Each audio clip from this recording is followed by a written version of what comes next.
Hello and welcome back to this channel. It has been a very long time since I have done a video on here.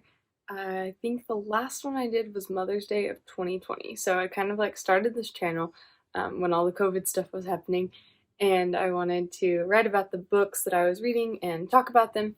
Um, and then I was graduating that year. That was my senior year of high school, and I kind of got really busy and didn't have time to do this channel. So I have been thinking about getting back on here. I've been thinking about it a lot over the last 2 years. But I never got around to doing it. Kind of was busy with other things in my life.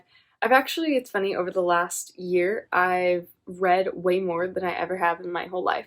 I got into audiobooks, which is something I was kind of snobbish about for a while. I was like, oh, that's not an actual real book. But I got into doing that just as I was working and driving places. I realized that audiobooks actually helped me to get through books a lot. So last year I read 103 books total. My goal was at 72 and I got to 103. So that was a pretty big jump from the year before. Just a couple of updates since I've been on here last. I have a new bookshelf, which I got so that I could fit all my books better, and it is now overflowing and I need another one. So problems of a book reader. I have a Goodreads account where you can read my reviews that I post. As soon as I finish a book, I'm going to write a nice review on there, and most of this video today is going to come from the stuff that I have already written in my Goodreads. So if you go, it is Haley Annabelle, and I will link it in the description below. But you can see all the books that I'm currently reading. You can see my goal for the year, and all the reviews that I write as soon as I finish the books. So that's a good resource that you can use. So in this video, I want to go through my top 5 books from last year. Besides the first one, the others are not in any particular order. And if you follow me on Instagram, where I've been posting over the last couple weeks about the books I'm reading, I did a post on my top favorite book from last year, which I am reading again right now. So that already tells you that I really like this book a lot, that I'm reading it for a second time, because for a book, for me to give it 5 stars typically means that I want to reread it, but I don't do that very often. So this book, I said I gave it 1,000 stars because it was so good, and it was one of those books that just changes your perspective in the way that you live. It is Gentle and Lowly by Dane Ortland. I'll insert a picture here.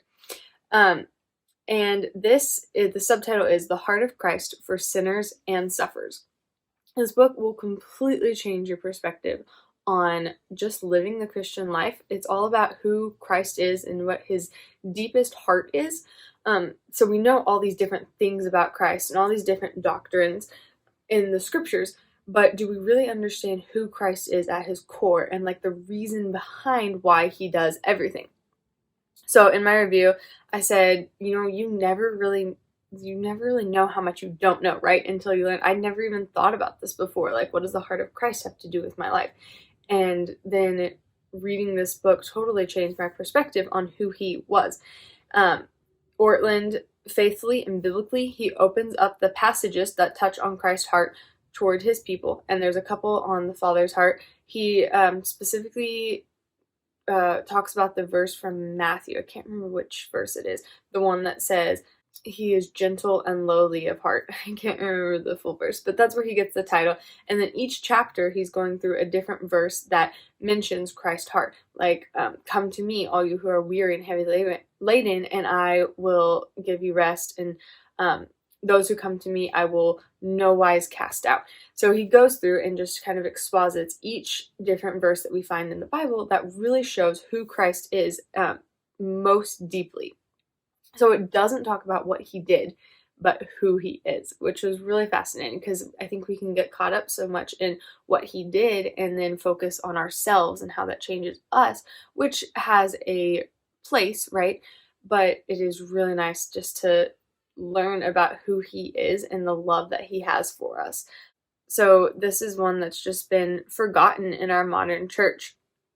We don't really think about, wow, he's loving. He is gentle and lowly, and he desires for us to come to him. So it really changed my perspective on prayer and how I live, because I realized, oh, he desires for me to come to him in prayer, for me to show dependence on him. Like, that is what makes him happiest, is whenever we come to him for help and we rest fully in him and we bring him our burdens. So this is a book that I'm reading again because it really just impacted my life so much, and I feel like it's a daily reminder that I need. So I'm finished it at the beginning of last year, currently reading it again. Second book, sticking with the topic of theology, is Respectable Sins by Jerry Bridges. And this book, I did it with as a book study with some friends, and it was so amazing. It definitely changed the way that I thought about certain sins, and it really pulled out the little ones that you don't even think are sins. So the title is Respectable Sins. They're those little like pet sins that we have that we don't want to admit that we have, or we think, oh, well, those aren't really that bad. The subtitle is Confronting the Sins We Tolerate. Sins like pride or gossip or slander, anger, unthankfulness. That was a huge chapter. I love that chapter. And just talking about like these little things that we have in our hearts that we don't realize that are extreme sins against a holy God. And it's an easy read. There's no like deep theology in it, but it's definitely a convicting read that will change the way that you live your Christian life. I was very convicted with every conversation that this book brought about, and I will definitely turn back to chapters, if not read the whole book. And I have recommended this already to so many people. So, Respectable Sins is a really good book.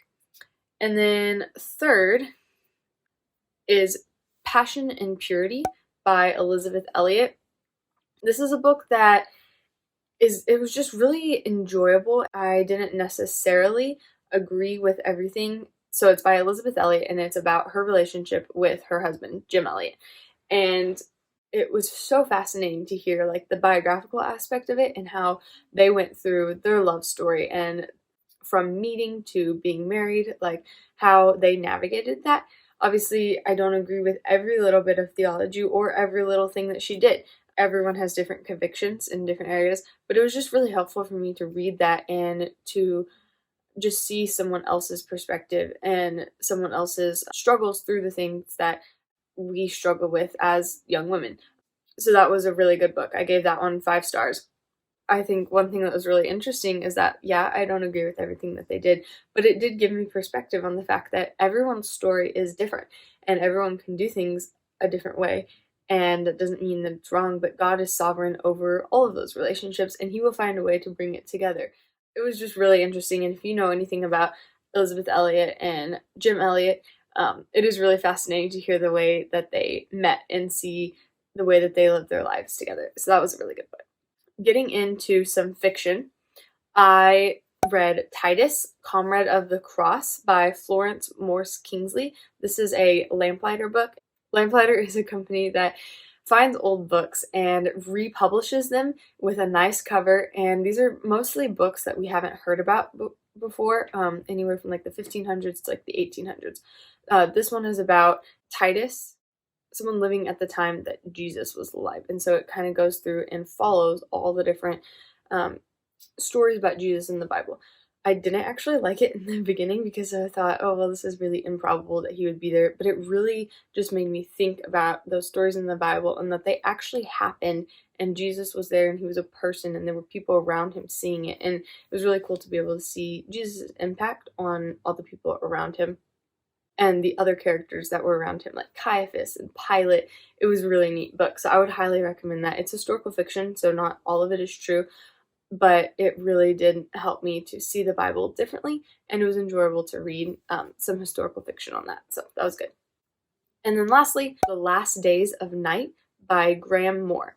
This was about Edison, Thomas Edison, who invented the light bulb, and his battle with Thomas Westinghouse, who also claimed that he invented the light bulb. And it kind of follows the story of the young lawyer named Paul Cravath, who is defending George Westinghouse. And it's really amazing. I love legal drama, so it's really cool to see him figure out the legality of it and be able to present it in court to get Westinghouse to win. And I won't spoil too much of the book, but it's just so amazing to see like a part of history that we don't really talk about that much, and everyone just assumes, oh, Edison invented the light bulb, but technically he wasn't the first one to do it. So it's a good perspective on history that's really neat. For the last days of night, there actually is some content that I would warn about. There is a lot of bad language in it. Westinghouse actually has like a really bad mouth, so that is one thing that you can watch for in there. And also, it is historical fiction, so not everything in it is completely true. So that is one thing. Don't just like read it and assume like, oh, all of this stuff actually happened. It is historical fiction. So that's just one little warning that I would add on. So that is my top 5 books from 2021. My goal this year is to read 100 books, and I've already read 4. So look for videos in the coming weeks talking about the books that I'm reading so far in 2022. And you can follow me on Instagram. I will put the link below so that you can see weekly updates on what I'm reading. And as soon as I finish a book, typically I'll post it on there and post my review so that I can share with you guys. Thank you for watching this video, and I hope that you enjoy seeing these videos as I return to YouTube.